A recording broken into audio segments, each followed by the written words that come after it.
I want to take a minute and talk about my grandpa's bass.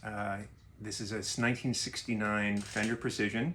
It is not all original. It has the electronics, the pick guard, and the bridge have been replaced. They were done sometime in the 70s before preservation of vintage instruments became a thing, right? My grandpa always called it his remuddled bass, which is kind of cool. He did not buy it brand new. The story is that he was a working bass player, around Washington, D.C., playing upright bass.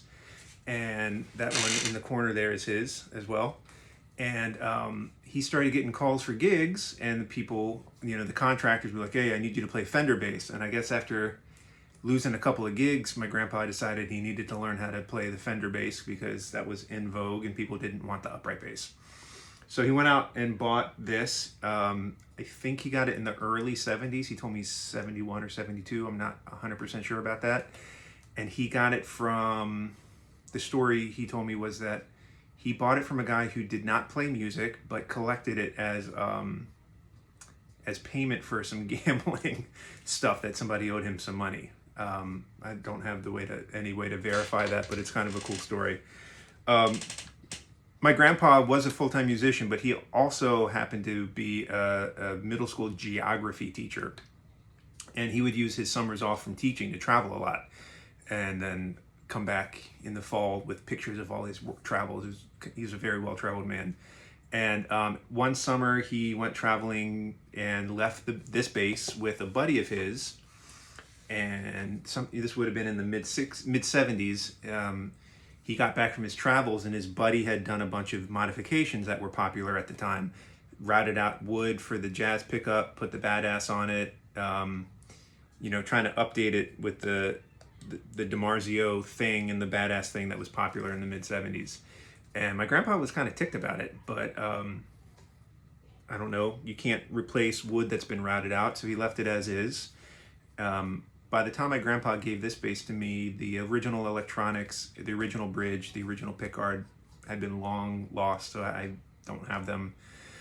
A couple years ago, I decided I wanted to try to get it back because I wasn't really digging the sound of the pickups that were on here, so I replaced the replacement pickups, those 70s DiMarzios. I replaced them with Lawlers, and Lawler has their kind of 60s vintage replacement thing, so that's what these are, and they sound great. The jazz pickup is totally disconnected, so this selector switch that was for both pickups is a dummy switch, sort of like Lee Sklar talks about in some of his things. You know what I'm talking about? It's a funny story. But it's a great sounding bass. I kept the badass on it for a couple of reasons. One, it's cool. It looks cool. I like having that story about my grandpa to talk about when people see it. And I'm sure that there's a bunch of patina and a bunch of stuff that if I put the smaller traditional Fender bridge on, it would look weird. And I don't know. It just seems like unnecessary work. These are Labellas. I think they're 45 to 105s. The deep talking flats. And they sound great. I have because it's a vintage bass with flat wound, sometimes I want to mute it. And years ago, I bought the one of these Nordy mutes, and the Nordy mute works great on my other P bass, which is a modern American professional Fender.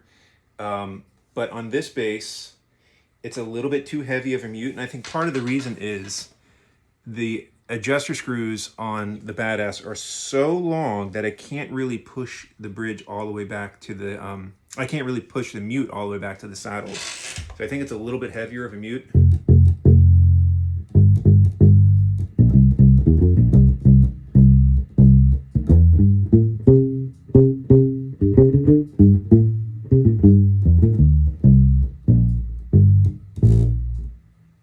Not a bad sound, it's just a little bit more of a muted thing than I want. The nice thing about this is it comes on and off so quickly. Just today in the mail, I got the Ernie Ball mute noodle. This thing was like $5, so I figured it was a worthwhile experiment. It obviously takes longer to put on because you have to weave it in and out of the strings. but it's a much lighter mute. And I think on this bass, because of the long screws on the Badass bridge, I think it works a little bit better. It kind of sounds cool.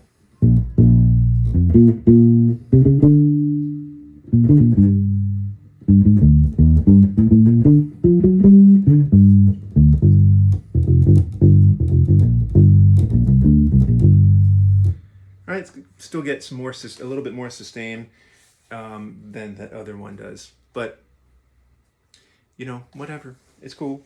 I'm not trying to be a historical recreation anyway, but it's kind of a cool vibe. I like this. This little thing is cool. I might buy another one just because I imagine this will wear out from getting put on and off the bass constantly.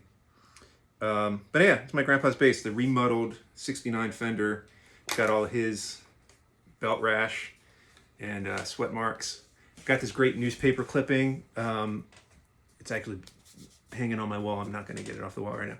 This great newspaper clipping of my grandpa in a band he was in the early 70s, holding this bass before this stuff was done with the pickups and the bridge.